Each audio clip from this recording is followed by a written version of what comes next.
daily show, and I'm excited first to welcome my co-host, Paul Hollis, author of the Hollow Man series, owner of Hollow Man Publishing and American-made VA. Paul, how are you? I know you're excited about our guest. We're going to learn a lot about another background that Frank Fiore has.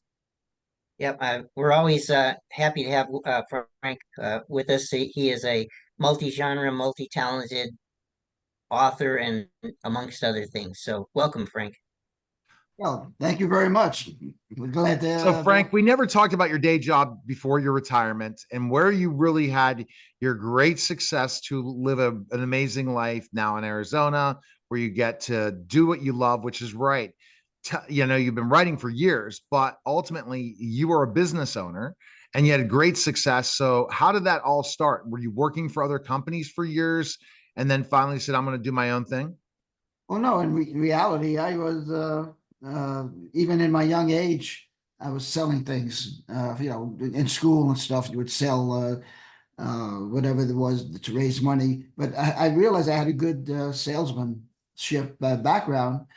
And as I moved along and grew older, I started looking at my entrepreneurial skills that I had, and I'm a risk taker, and so that helped being that. And I bounced around in different businesses. The first one that I had is when, especially getting into the computer industry, was CompuServe, way back when that first their first form of the internet. And what I did is I created a business. They were looking for information providers. They called them IPs, in order to grow their CompuServe base. And I came up with this business idea called Lobby Letters of America. And what I would do is that I would get a request, maybe a two-line request from somebody and say, write me a lobby letter and on this particular subject. And since I have a vast background in lots of subjects, it was easy to write a one-page letter taking a certain position, pro or con, okay? And then I would type that up in a nice stationery, and I would put it in a lobby letters envelope along with a pre-stamped, pre-addressed envelope, and I just sent it to the person that was buying it, and all they had to do was sign it, lick the envelope, and drop it in the mail. And that business didn't go too far, but didn't do very well. But the point is, it shows my creativity of this thing. So I bounced around in different businesses here and there, and until I found a mail order retail operation called CW Marketing, which we did retail selling computer hardware, software, and mail order, and built that up to a $40 million a year business. And that would be my claim to fame, okay? And so that's how. And then from there, because of what I started writing at the same time, and I was made the online shopping guide for about.com at the time, and that got me into looking at online shopping, looking at starting online businesses. And I wrote an article about the future of AI in online shopping. You'll have an online shopping agent that will shop for you. And a startup company in California read that article and made me an offer to go work for them to create this AI that they were programming. So I went out there and I worked with them, and with stock options and stuff, which was really good because we were eventually sold to a larger computer company during the dot-com boom.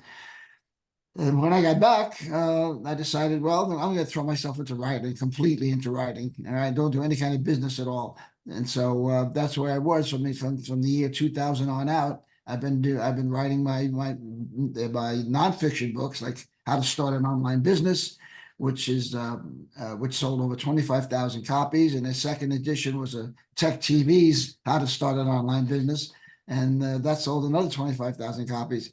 So as far as non fiction books is well established there, but I decided I wanted to get into my novels, which I've been poking at all throughout my life. But this time I actually sat down to it and to write all those books, and that's what I'm doing now. Frank, I'm thinking about, okay, you could pretty much retire at 2000. You must have had a good buyout I know you're not going to tell us that buyout, but you must have had a good buyout if in 2000 you could just become a writer after Oh that. yeah, we did pretty well. That company was sold. My options were well done, and no, it was kind of sitting pretty. So that gave me the time to delve into all my different novels, all the different genres. I've always been interested in many different subjects. I guess you might define me as a man's search for meaning, and so I went through all the different uh, all the different subject areas and all the different disciplines, and I was looking at the cutting edge of each one, figuring that's where the creative thinking is being done. And I did a lot of studies into those, and a lot of that I found out that I learned has gone into my novels, and Yeah. so it was really worthwhile doing all that research. So I mean, I'm starting to think about this. How did you have that entrepreneur mindset? What made you kind of say, "Hey, I'm going to step away and just write"? After that deal, you didn't feel like you want to start another business. No, no, but I've always been writing on and off, hit and miss throughout my life. I started writing in grammar school. I wrote a short story called "I Made History," and it was about about a boy that donates his little tin truck to the metal drive to tin drive, and that little tin truck is melted down into a rifle, and eventually it shows how the rifle was used during the World War II, and then that's melted down into a cannon, and it was a particular incident where maybe at I don't know, at the Philippines, the Battle of the Philippines, there was in that, and then eventually it was melted down and it became part of a B-29 bomber, which was the Enola Gay. And that's how he made history about the dropping the first atomic bomb on Japan. So that from that little short story, I went on to write attempts at different novels, nothing published or anything, and uh, and then also getting into nonfiction, writing political columns for local newspapers and what have you. And so that kept me going for a while too. But all during this thing, I wanted to write these stories, especially the first Yeah. one, Cyberkill. And I thought Cyberkill would be really kind of neat. Yeah, and of course, it was 24 years ahead of its time. I think you're going to end up having another big payout as Frank knows how to figure things out when he needs to figure them out. And that's the impressive part of you, Frank. I guess you love writing. You would rather write than run a business any day of the week. It sounds like. Yeah, now definitely because running a business, starting a business is very creative. It is. You ask any entrepreneur that has done it. So you could create many different ways. And so I went from creating businesses to creating novels, creating stories, telling stories. I love to tell stories. And that's what writing my novels are all about in many different genres, and that's which I enjoy.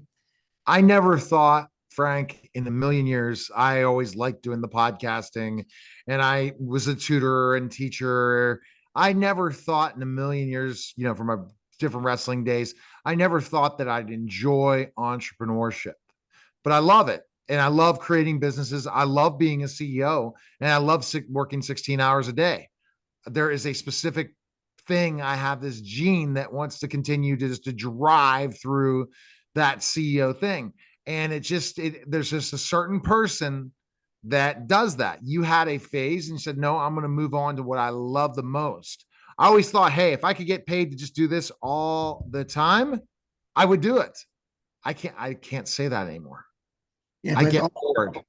but also as being an entrepreneur, it takes a certain amount. It takes a certain amount of risk, and you got to have that kind of gene also, where you could fail 10 times It's and hell yeah.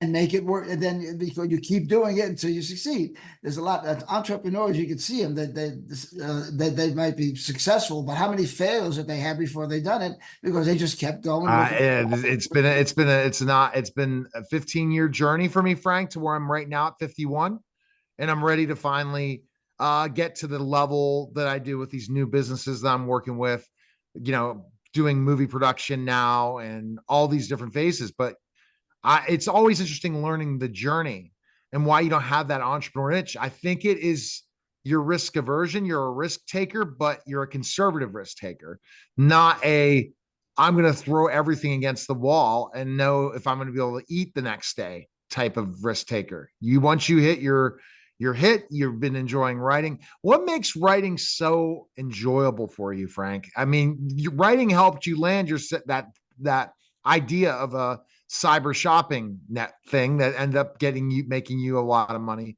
But what makes it every day you want to wake up and write? Well, to sit down and create a world, okay, and be able to manipulate that world and look at something very creatively. You know, come up with an idea that's different from somebody else's, and that you take possession of that, you take ownership of that. And I enjoy developing a theme, developing an idea, and it's almost like like giving birth, okay? Because this is a baby that you're nourishing, eventually give birth to, and I don't know. Ask any writer, why did I write? You know, when you want to sit in front of a window and write, or do you just sit there and stare out the window? I mean, writing is, Yeah, I, writing it is something. it's seeing the next thing that comes along. I mean, I've got three, four, I got a half a dozen story ideas that I've developed. Haven't even written yet, and yet I want. Right. And then that's exciting. And that's the same thing when I look to create for other people as business coach, as a, idea guy. I understand. I just don't, I mean, I've not written that first book yet. It will come time, but it's great to create something.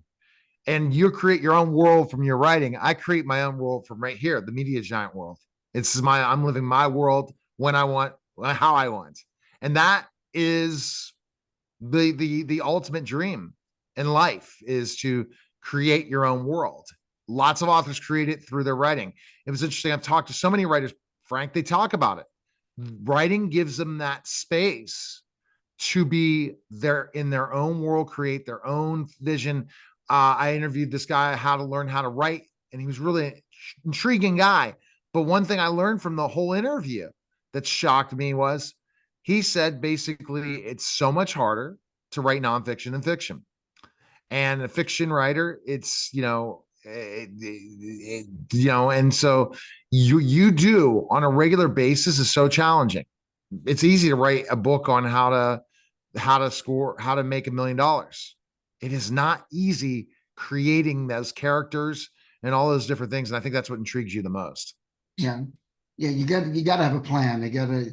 When I look at a book, novel idea, I say, "What if?" And then I develop the plot and the characters that drive plot. Yeah, the secret of writing fiction is that you come up with an idea, a what if, okay, Right. and then from there you create like a wireframe of the plot. I mean, it's very uh, uh, simple wireframe. Beginning, middle, and end. I never start writing until I have an ending and know where the story is going.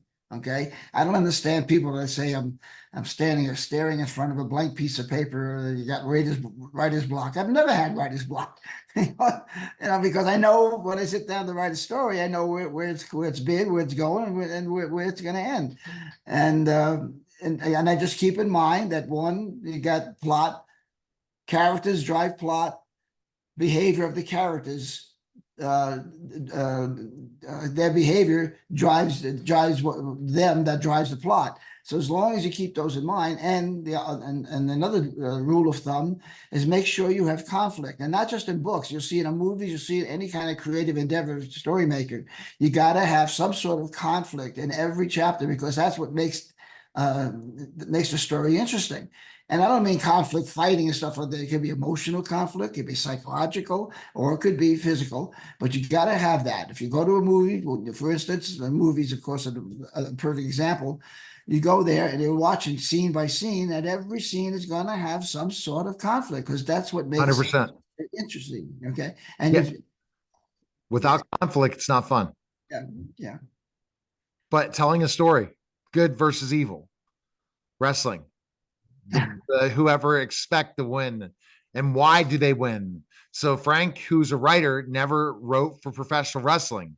He needs to go watch it. It's the best soap opera in the world. Appreciate it, Frank. FrankFiore.com, entrepreneur turned writer, writing every different genre. Go to FrankFiore.com. Pick up his books today. Appreciate it, Frank.